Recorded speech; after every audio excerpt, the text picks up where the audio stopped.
Hi, I'm Cheryl Harris. I'm a music associate here at FPCA, and today I just wanted to share a few of my thoughts about the teachings of Jesus, things that I grew up with that have meant a lot to me in my life. No piano music today, but next time I'll have piano music. When Jesus was asked what the most important laws were, he said, and his reply was basically, love God, love your neighbor as yourself. And it seemed to me that all the stories about Jesus could pretty much be summed up in that, or do unto others as you would have them do unto you. Jesus had a lot to say about forgiving people. If you forgive people, your heavenly Father will forgive you. As God has forgiven you, you must forgive others. Forgive over and over. For small things, I don't find this too difficult. But for big things, how do you forgive people and still protect yourself from danger or from being hurt? And how do you forgive somebody who they're not sorry for what they did, and if they had the chance, they'd do it again?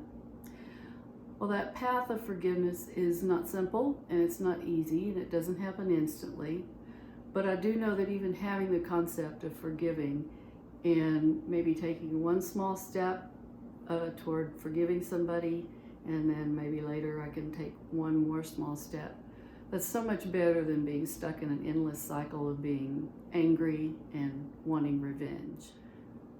In my teenage years, when I had feelings of insecurity that lots of teenagers have, and that's not the only time in my life when I felt insecure, but I think that's when it bothered me the most. And I had worries about fitting in. The stories about Jesus befriending people who didn't have much prestige in society were a comfort.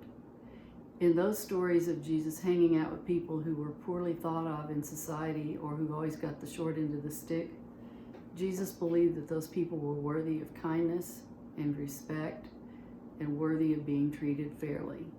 They mattered to God as much as anyone else. And I saw that I was one of God's children and that I mattered as much as other people.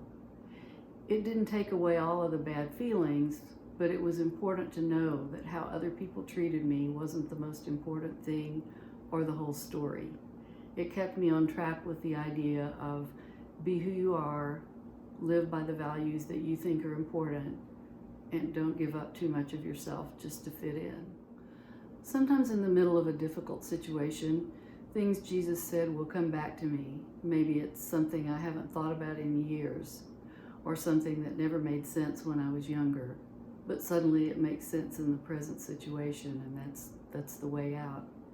I'm grateful for having heard these stories when I was a child and as I was growing up, and for having sung them in hymns and anthems. They are a rock in turbulent times.